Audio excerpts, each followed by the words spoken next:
Assalamualaikum warahmatullahi wabarakatuh dan salam sejahtera. Bismillahirrahmanirrahim. Assalamualaikum semua.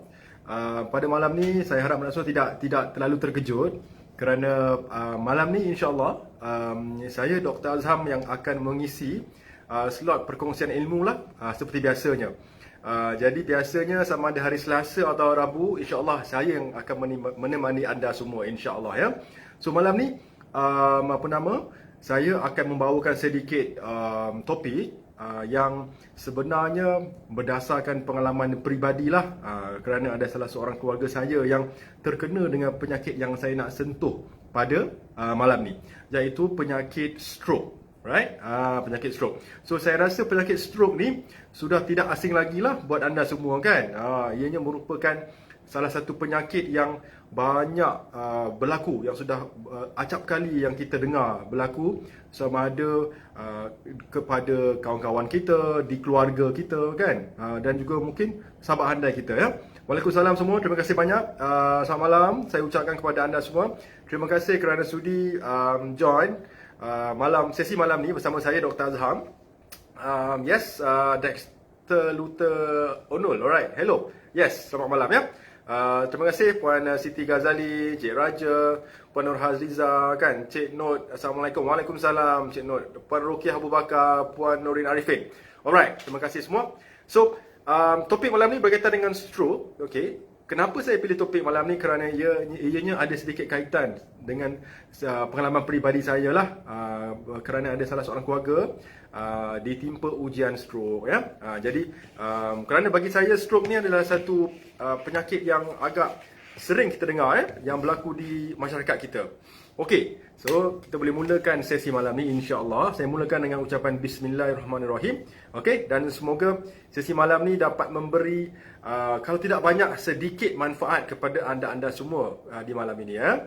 Okey, bila kita berbicara tentang penyakit stroke, okey, istilah lain yang biasa digunakan adalah brain attack. Brain attack ya. Di mana apa yang berlaku sewaktu seseorang kena stroke? Okey, yang berlaku adalah nombor satu, berlakunya gangguan aliran darah ke sel-sel di otak. Okey, berlaku gangguan aliran darah ke sel otak, dan apabila berlaku gangguan aliran darah, maka kadar oksigen dan nutrien yang sepatutnya dibekalkan ke sel otak terganggu dan atau terjejas. Jadi sel-sel di otak yang memerlukan oksigen, memerlukan nutrients terjejas. Jadi menyebabkan berlakunya kemungkinan kerosakan sel-sel otak dan boleh berujung kepada kematian sel otak. Ada istilah yang dinamakan sebagai ischemic stroke. Ischemic ya. Ischemic tu maksudnya sel yang dah mati kerana kekurangan oksigen. Okey. Jadi stroke ini ada beberapa jenis. Ada yang namanya ischemic stroke, iaitu apabila berlakunya gangguan aliran darah, sel otak kurang oksigen, maka sel otak akan terjejas dan akhirnya mati. Ada juga stroke yang kita namakan hemorrhagic stroke, atau stroke yang berdarah disebabkan oleh arteri atau salur darah arteri yang bocor atau pecah atau leaking sehingga menyebabkan berlakunya perdarahan di otak. Jadi bila berlaku perdarahan, okey, jadi darah yang berkumpul di dalam rongga-rongga di otak tersebut memberi tekanan, memberi pressure yang lebih ke dalam otak. Jadi terbentuklah yang dinamakan SOL atau Space Occupying Lesion, SOL Bila berlaku penumpukan darah di otak, tekanan tinggi, maka timbullah banyak masalah. Dia akan menekan otak kan, memberikan tekanan yang besar, menyebabkan sel-sel otak mati kan, penurunan fungsi. Jadi itu jenis stroke nombor 2, hemorrhagic Nombor 1 ada ischemic, nombor 2 hemorrhagic atau stroke yang menyebabkan perdarahan atau kebocoran darah. Alright. Tetapi ada juga yang nombor 3. Nombor 3 Okey, sebelum saya pergi nombor 3, saya ucapkan selamat malam Selamat malam kepada Puan Asia, Puan Konita Sofia dan Puan Nurhani. InsyaAllah terima kasih semua kerana sudi hadir malam ni. Okey, nombor 3. Stroke yang nombor 3 yang dinamakan sebagai TIA atau Transient Ischemic Attack, atau bahasa mudahnya dinamakan mini stroke. Mini stroke kan. Mini stroke ni biasanya gejalanya hampir sama macam stroke, tetapi berlaku kurang dari 5 minit. Dan biasa ada beberapa keadaan ramai orang yang tak sedar terkena mini stroke ni atau TIA ni. Jadi ianya sangat-sangat bahaya, kan. So kadang-kadang orang rasa macam badannya lemah sebelah badan, kan, atau mukanya tiba-tiba cakapnya slurred speech, cakapnya tidak clear, tetapi pulih seperti sedia kala. Jadi dan ini menyebabkan ramai orang tak sedar. Walhal mini stroke ini adalah risk factor yang paling tinggi kepada major stroke. Jika seseorang pernah berlaku mini stroke atau TIA, maka 3 bulan atau setahun akan datang, risiko untuk berlaku major stroke sangat tinggi. Jadi sangat penting untuk anda menangkap, maksudnya menangkap atau alert sekiranya berlaku mini stroke ini, supaya anda boleh ke hospital untuk diberi rawatan awal oleh doktor. Biasanya rawatan awal oleh doktor berbentuk ubat cair darah lah, antiplatelet, antikoagulan ya. Alright. So, itu adalah stroke secara umumnya ya. Okey. Ada ischemic stroke, ada hemorrhagic stroke dan ada juga TIA atau mini stroke. Okey. Jadi, bercakap tentang stroke, ianya melibatkan otak kan, sel-sel di otak. Okey. Jadi otak ni secara umumnya saya ingin jelaskan pada anda, alright. Dia ada terbahagi menjadi 2 bahagian. Okey, kita panggil satu right hemisphere atau hemisfer kanan. Yang nombor 2 adalah left hemisphere, hemisfer kiri dan kanan Okey, dan otak ni boleh secara anatominya dia bagi menjadi 3 bahagian sebenarnya. Ada otak besar, okey, ada otak kecil dan ada batang otak atau brainstem. 3 Dalam otak besar ada beberapa daerah-daerah yang dinamakan sebagai frontal lobe, ada yang dinamakan sebagai parietal lobe, kan, ada occipital, ada temporal. Setiap daerah ni berfungsi, bertanggungjawab mengawal fungsi-fungsi yang berbeza. Contoh, frontal lobe di depan frontal lobe. Okey, untuk frontal lobe, daerah frontal lobe ini berfungsi, bertanggungjawab dalam problem solving, dalam kita menyelesaikan masalah. Nombor 1, berfungsi untuk koordinasi percakapan. Kita bercakap ni, jadi daerah yang penting, yang bertanggungjawab adalah di frontal lobe. Dan juga reasoning, cara kita menganalisa masalah. Okey, dan juga voluntary motor activity, pergerakan voluntary kita di frontal lobe. Kalau parietal, dia agak di bahagian tengah, parietal lobe. Okey, juga melibatkan masalah deria rasa, panca indera sensation, kan. Lepas tu membaca, bila kita membaca, kita mengaktifkan proses di parietal lobe.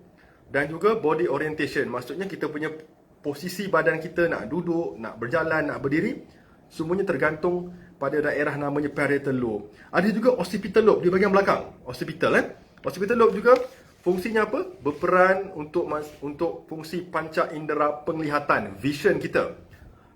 Occipital lobe Jadi misalkan saya bagi contoh, berlaku masalah stroke, sama ada ischemic atau hemorrhagic, kekurangan aliran darah, kekurangan oksigen di bahagian contoh frontal lobe. Jadi apa yang berlaku? Fungsi-fungsi yang melekat, fungsi-fungsi yang berperan di daerah tersebut akan terganggu. Contoh, kalau ada masalah stroke di bahagian frontal lobe, jadi pesakit tersebut akan ada masalah untuk bercakap, speech. Lepas tu ada masalah untuk berfikiran, reasoning, kan, dan problem solving. Kalau ada berlakunya stroke atau pembuluh darah yang pecah atau sumbatan pembuluh darah di bahagian contoh occipital belakang, mungkin akan berlaku masalah panca indera penglihatan, vision. Jadi gejala stroke tergantung di mana stroke itu berlaku di bahagian-bahagian otak kita. Right? Jadi kita boleh dapat tahu. Contoh lagi, kalau ada di satu struktur yang nama dia cerebellum. Okey, atau kita panggil batang otak kecil. Okey, otak kecil ni berperan untuk proses fine muscle movement. Maksudnya fine tu kita pegang pensel, kan, kita menulis, semua fine tu lah, menggunakan fine motor skill. Kalau ada stroke di situ, jadi seseorang itu akan ada masalah untuk apa nama tu, melukis kan, menulis, jadi ada masalah di situ kan. Dan juga kalau di cerebellum, di temporal lobe penting untuk balance. Jadi akan ada masalah untuk pergerakan. Jadi sebenarnya gejala itu tergantung di mana kerosakan yang berlaku di sel-sel otak kita. Okey, yang bahaya juga apa dia? Yang antara yang paling tempat atau struktur di otak yang paling penting adalah di medula atau batang otak, brainstem di mana di brainstem kita yang di belakang ni, okey, brainstem ni, okey, penting untuk kita punya proses breathing, pernafasan. Jadi jika ada berlaku di situ, maka akan ada kemungkinan masalah pernafasan untuk pesakit stroke. Jadi sebab tu kita biasa dengar doktor di hospital mungkin terpaksa membuat intubation maknanya kita terpaksa buat bantuan pernafasan melalui mesin lah, intubation kan. Dan kemudian ada juga kalau ada masalah di otot-otot pernafasan, terpaksa membuat tracheostomy, buat lubang di situ. Semuanya untuk membantu pernafasan Okey, jadi itu secara umum. Saya harap anda semua dapat tangkap insya-Allah. Jadi secara amnya, gejala stroke itu tergantung di mana kerosakan stroke itu berlaku di sel-sel di otak Okey. Jadi saya harap anda dapat memahami sedikit sebanyak. Okey. Maaf. Jadi macam ni. Cuma apakah tanda-tanda awal atau apakah yang anda dapat lakukan di peringkat awal untuk mendeteksi kan, untuk menangkap gejala-gejala awal ni. So sebenarnya yang paling penting kan, biasanya sebelum seseorang kena stroke tu, orang itu akan biasanya sudah terkena mini stroke, TIA, tanpa sedar. Jadi anda kena alert. Misalkan anda di rumah, okey, bersama keluarga atau bersama rakan-rakan anda di rumah kan, anda sebenarnya boleh melakukan evaluasi kendiri tau. Anda boleh cek keluarga dan rakan anda, mudah saja. Kaedah untuk cek warning sign, warning sign kan, sama ada kemungkinan keluarga anda, rakan anda terkena mini stroke atau TIA. Anda hanya perlu ingat 4 huruf. F-A-S-T, fast. Fast laju. F-A-S-T, fast. F nombor 1. Okey, anda kalau satu keadaan, satu senario anda curiga, dia ni lain macam lah kan, keluarga anda. Anda pergi ke keluarga anda tersebut atau rakan anda fokus kepada F nombor 1 atau facial. Anda suruh keluarga anda atau rakan anda untuk senyum.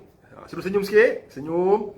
Okey, senyum Okey, lepas tu anda perhatikan sama ada senyuman pesakit tersebut symmetrical atau tidak. Kalau pesakit stroke, dia tidak akan simetri, dia akan lurut sebelah kiri atau sebelah kanan. Tergantung. Jadi tiba-tiba dia senyum naik sebelah saja. Jadi itu warning sign. Berarti ada masalah yang sedang berlaku. Contoh senyum F. Okey, nombor 2. Anda boleh menyuruh keluarga atau rakan anda untuk nombor 2. Raise the arms. Angkat tangan Angkat tangan, suruh angkat tangan ke arah atas kepala Okey. So biasanya pesakit stroke dia akan berlaku asymmetrical. Jadi dia boleh angkat sebelah je. Lagi sebelah tangan dia akan tiada tenaga. Jadi itu adalah warning sign. Anda perlu cakna dan perlu alert sekiranya ini berlaku pada keluarga atau rakan-rakan anda yang di rumah Nombor 3, F sudah, facial, face. A, arms. Okey, nombor S. S adalah speech. Tutur kata, tutur cara. Jadi anda minta rakan anda atau keluarga anda untuk mengucapkan frasa-frasa yang mudah. Contoh, bola, sebab World Cup kan, bola, kaki kan, sudah disebut bola, kaki kan, buku. Adakah frasa yang mereka sebutkan itu clear dan jelas atau macam slurred speech, macam tak jelas kan, macam dia slurred. Jadi itu adalah tanda kemungkinan sudah berlakunya mini stroke kan, pasti. Dan yang terakhir, FAST, T adalah timing. Jika terdapat salah satu sahaja gejala yang anda sudah evaluasi tadi, timing adalah sangat penting. Berarti anda harus segera membawa rakan anda atau keluarga anda ke hospital dengan keadaan segera untuk mendapat rawatan. Kerana kemungkinan sudah berlakunya mini stroke atau TIA. Walaupun hampir setiap kalinya pesakit tidak menyedari pun. Sebab gejala dia tak sakit, tak apa, cuma tiba-tiba berlaku begitu. Jadi segera bawa ke hospital untuk mendapat rawatan lanjutan oleh doktor ya. Jadi ingat FAST. Okey, sebab dengan penanganan awal, early treatment boleh menyelamatkan keluarga atau rakan anda daripada berlakunya brain damage, kerosakan sel-sel otak. Kerana sel otak kita ni, dia boleh bertahan paling maksimum 4 hingga 5 minit saja tanpa oksigen. Bila dah tak dapat oksigen lebih pada 4-5 minit, akan berlaku kerosakan atau iskemik. Jadi bila berlaku kerosakan, akan menjurus kepada kematian sel otak dan berlakulah stroke dan penurunan fungsi. Okey? So ingat warning sign FAST. Okey? Kemudian itu adalah warning sign yang simple, tapi apa itu untuk mini stroke. Bagaimana pula gejala-gejala major stroke? Ini yang betul-betul stroke lah, iaitu ischemic stroke atau hemorrhagic stroke. Nombor 1 adalah akan berlakunya masalah percakapan dan memahami percakapan. Dia susah nak cakap, macam cakapnya tak jelas dan dia tidak boleh faham orang cakap apa. Jadi ini adalah tanda besar berlakunya major stroke. Nombor 2 adalah berlakunya paralysis atau lumpuh dan lemah anggota badan, biasanya di sebelah bahagian badan sahaja, antara kiri atau kanan. Okey, dan berlakunya kebas atau numbness, sama juga di sebelah bahagian badan sahaja, kiri atau kanan. Okey, biasanya berlaku di bahagian muka, di tangan atau di kaki. Alright, biasa dan ianya berlangsung one sided of the body sahaja. Okey, kemudian mungkin ada masalah vision, penglihatan juga boleh terjejas disebabkan oleh stroke. Gejalanya adalah sama ada sebelah mata tiba-tiba kabur atau tiba-tiba ada black vision, tiba-tiba gelap je. Itu mungkin petanda kepada major stroke.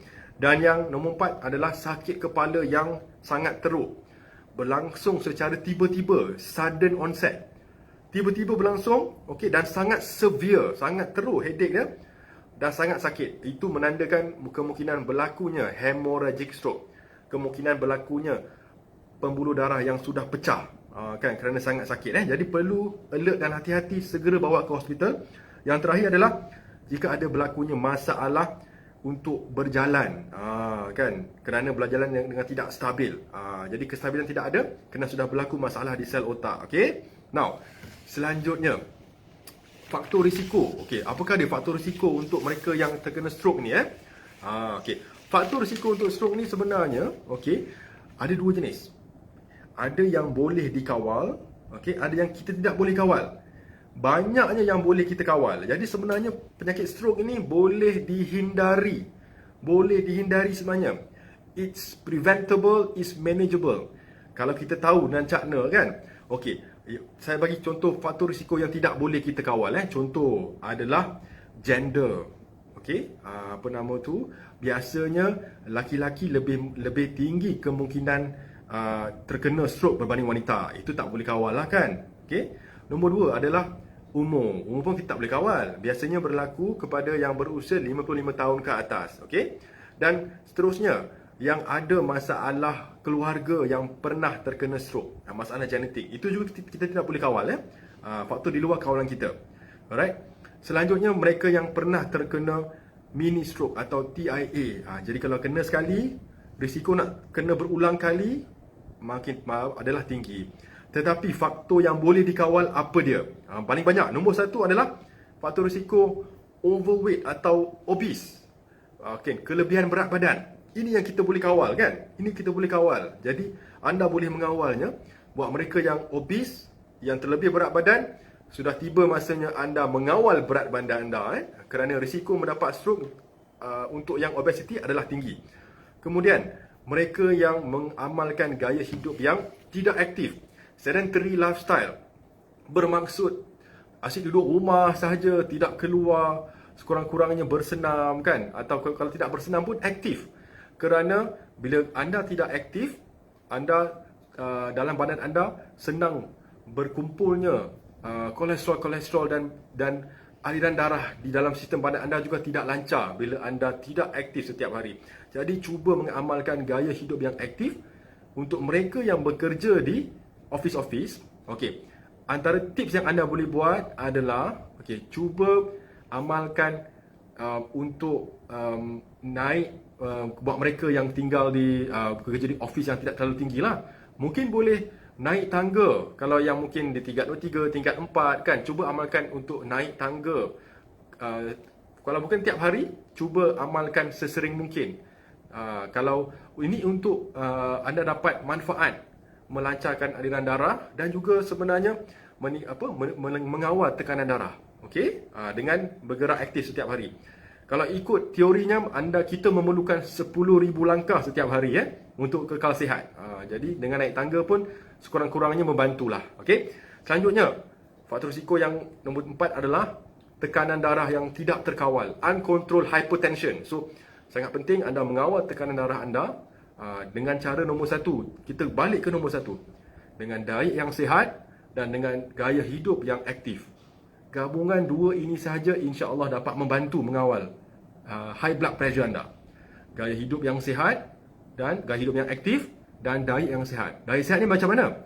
Diet sihat ni adalah diet yang rendah dengan karbohidrat. Okey? Rendah dengan karbohidrat tetapi moderate dengan protein. Sederhana dengan protein dan lemak sihat. Tidak ada masalah. Okey? Tapi karbohidrat adalah gula. Jadi kunci kepada kesihatan sebenarnya anda perlu mengamalkan diet yang rendah karbohidrat. Sebab karbohidrat adalah gula kalau diproses dalam tubuh badan. Okey? Dari mana datang karbohidrat? Daripada makanan ruji kita, iaitu nasi lah. Nasi itu adalah sumber karbohidrat yang penyumbang karbohidrat terbesar untuk kaum Melayu, untuk orang kita. Okey, jadi kurangkan nasi dalam portion harian anda. Sekurang-kurangnya, ambil mungkin suku 1/4 nasi sahaja setiap meal anda. Selanjutnya adalah kolesterol yang tinggi, juga faktor risiko berlakunya stroke, kerana kolesterol tinggi dapat menyebabkan sumbatan di pembuluh darah cerebral atau di otak. Bila berlaku sumbatan, jadi berlakunya penurunan kadar oksigen ke sel otak. Jadi mudahlah berlakunya stroke. Kencing manis juga adalah faktor risiko kepada stroke. Jadi nak elakkan stroke, kawal kencing manis anda dengan baik. Okey? Selanjutnya adalah mereka yang ada masalah jantung.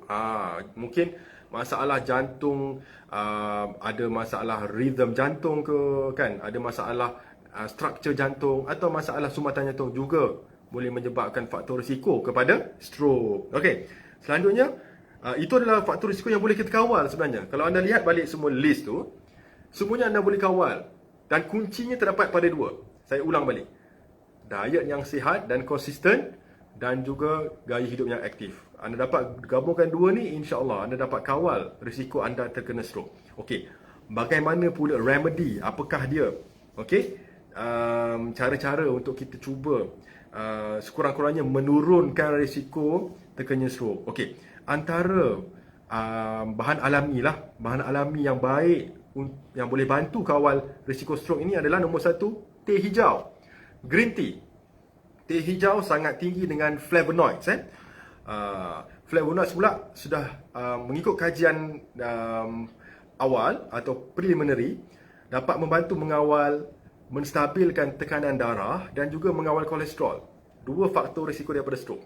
Jadi sangat baik kalau anda dapat mengamalkan green tea, teh hijau 2 hingga 3 cawan setiap hari. Kan? Dan mengamalkan 2 hingga 3 cawan setiap hari dapat menurunkan risiko anda terkena stroke. Okey, selain daripada itu apa lagi? Antara buah yang saya boleh recommend juga adalah buah pomegranate atau buah delima. Buah delima ni dia sangat tinggi dengan antioksidan. Nama antioksidan tersebut adalah phytosterol. Phytosterol ni kan. Phytosterol juga sudah terkenal mengikut kajian boleh membantu mengawal kadar kolesterol. Kan kalau bila kadar kolesterol terkawal, jadi risiko terkena stroke juga akan terkawal. Okey? Selanjutnya, apa lagi yang anda boleh buat untuk mengawal risiko terkena stroke ni? Adalah weight control, weight management. Kena kawal berat badan anda lah. Kawal berat badan anda seperti saya sebut. Tak lain tak bukan, jaga diet anda dengan baik, rendah dengan karbohidrat dan mengamalkan berpuasa. Puasa ni anda boleh amalkan dry fasting atau water fasting. Dry fasting adalah berpuasa sunat buat kita yang Muslim kan, Isnin atau Khamis, okey. Atau water fasting, membuat intermittent fasting iaitu boleh minum air sahaja, tidak boleh makan. Sekurang-kurangnya seminggu sekali. Ini dapat mengawal, membantu menstabilkan tekanan darah. Alright, selanjutnya adalah apa lagi? Urus stres anda dengan baik. Okey, ini pun sangat penting. Ni ramai orang yang mungkin terlepas pandang. Stres adalah sangat-sangat penting, penyumbang kepada hampir semua penyakit. Semua penyakit ni ujung-ujungnya, akar dia kalau kita check, memang tak dapat lari daripada stroke, daripada stres. So, anda perlu mengawal stres anda dengan baik. Dengan caranya ada banyak. Antaranya mengamalkan teknik relaksasi dan meditasi. Kalau kita sebagai Muslim, macam mana cara nak relaksasi dan meditasi? Tak lain tak bukan adalah melalui zikir, doa dan solat. Zikir, doa dan solat. Itu adalah teknik relaksasi dan meditasi yang terbaik untuk kita Muslim, ya. Kan kalau anda semua sedia maklumlah, ada satu kisah di mana Rasulullah SAW, saya yang buat mereka yang Muslim, mengatakan setiap kali dia ingin solat tu, dia ungkapan yang Rasulullah sebut adalah rehatkan, jom marilah kita berehat, wahai sahabat. Maksudnya Rasulullah menggambarkan solat itu adalah waktu untuk berehat atau de-stress dengan hiruk pikuk aktiviti harian. Jadi dengan menjaga solat anda 5 waktu sehari, itu sudah cukup baik sebenarnya untuk mengawal stres anda. Kan? Jadi banyak hikmah sebenarnya menjaga solat. Antaranya anda mendapat banyak manfaat, selain daripada ianya merupakan tiang agama, ianya dapat penuh dengan hikmah kesihatan. Jadi urus stres dengan baik. Selanjutnya adalah dengan melakukan pergerakan fizikal yang regular dan konsisten. Sekurang-kurangnya 20 hingga 30 minit setiap hari. Moderate intensity. Tak perlulah nak pecut ke apa, kan. Brisk walking boleh, kan. Lepas tu slow walking boleh. Janji kena bergerak. Kerana dengan pergerakan sahajalah dapat melancarkan aliran darah, dapat mengawal kolesterol, dapat menstabilkan tekanan darah dan meningkatkan NO, nitric oxide. Siapa masih ingat, kan? NO, iaitu yang komponen yang penting untuk kesihatan dalam pemuda dalam. Selanjutnya apa? Antara vitamin-vitamin yang penting, saya kongsikan anda vitamin-vitamin yang tips nombor 6, saya lupa, nombor 6, cara anda untuk kawal risiko stroke ini, memastikan tidur dan rehat yang berkualiti dan mencukupi. Tidur rehat ni bukan sekadar cukup, tapi kena berkualiti, kena deep sleep, kan. Cara nak dapat tidur yang berkualiti dan mencukupi tu mudah saja. Anda kena setkan time, setkan waktu rutin. Setiap hari pukul berapa anda tidur, ikut dan tetapkan. Kan, contoh 10.30, that's it. 10.30 saja. Letak handphone, letak kerja, letak laptop jauh-jauh, tutup lampu, tidur. Dan bangun dalam pukul 4.30 atau pukul 4. So dapat dalam 5-6 jam tidur yang berkualiti dan mencukupi, dapat mengurangkan risiko anda terkena stroke. Kerana di waktu kita berehatlah, di dalam fasa circadian rhythm itu, kan, tekanan darah kita, regulasi kita punya tekanan darah akan dikawal dengan baik. Sel-sel badan kita akan melakukan rejuvenasi, kan, dan sel-sel yang rosak akan digantikan dengan sel yang baru sewaktu kita tidur. Jadi sangat penting tidur yang berkualiti dan mencukupi, InsyaAllah. Terakhir adalah antara teknik alternatif yang boleh anda consider atau anda pertimbangkan adalah acupuncture atau acupressure. Acupuncture juga sangat baik untuk mengawal masalah-masalah ini untuk mereka yang sudah terkena stroke, boleh membantu mengawal masalah-masalah berkaitan sakit atau kelemahan otot-otot. Tapi anda kena pergi ke perawat acupuncture yang berdaftar, yang bertauliah dan ada skill lah, kan. Ada banyak di Malaysia ni. Walaupun kajian tidak terlalu banyak berkaitan acupuncture, tetapi sebenarnya secara umum ianya banyak manfaat. Seperti kerana dengan acupuncture, konsepnya adalah dia mengeluarkan neurotransmitter yang mengawal keradangan seperti serotonin, melatonin kan, dan juga hormon-hormon happy hormone yang boleh mengawal radang. Okey. Selanjutnya, apakah ada vitamin yang penting? Okey, saya akan akhiri kan. Vitamin yang anda boleh pertimbangkan untuk mengawal masalah-masalah mereka, mengawal gejala daripada terkenanya stroke, dan juga baik untuk yang sudah terkena stroke. Okey, nombor satu adalah vitamin B complex. Vitamin B complex ini khususnya vitamin B12, vitamin B6. Dua ni yang penting B12, B6, kerana dua vitamin B ni, okey, vitamin B complex ni gabungan, ada 8 jenis vitamin. Vitamin B1, B2, B3, B6 kan. Tapi antara yang penting B12, B6, ianya membantu mengawal level homocysteine. Sebab homocysteine ni adalah satu komponen yang berperan untuk menentukan risiko terjadinya stroke. Jadi dengan mengambil vitamin B complex, anda mengawal kadar homocysteine anda. Bila terkawal homocysteine, jadi risiko juga akan rendah. Selanjutnya adalah anda boleh mengambil juga suplemen betaine. Betaine juga baik untuk mengawal homocysteine, betaine. Alright. Nombor 3 adalah vitamin C. Vitamin C, jangan pandang enteng, jangan pandang rendah. Vitamin C juga fungsinya membantu memulihkan lapisan dalam salur darah yang rosak atau terjejas akibat stroke. Vitamin C kan. Dan vitamin C mengelakkan pembentukan sumbatan-sumbatan plak yang baru. Jadi sangat penting vitamin C ni kerana ianya akan memulihkan salur darah yang terjejas. Okey. Selanjutnya vitamin D, sudah tidak asing lagi. Vitamin D pun sangat penting. Okey. Ianya berfungsi nombor satu untuk mengawal risiko berlakunya sumbatan di salur darah arteri kerana ada sifat pencair darah yang alami, vitamin D Dan juga vitamin E. Vitamin E juga penting untuk mereka yang sudah terkena stroke kerana vitamin E boleh membantu masalah memory impairment atau yang ada masalah memori terjejas. Kemungkinan tadi terkena di organ atau di struktur yang bertanggungjawab untuk memori kan. Jadi vitamin E boleh membantu masalah memori yang terjejas akibat stroke. Kemudian nombor 6 yang penting apa dia? Omega 3. Omega 3 sudah tidak asing lagi.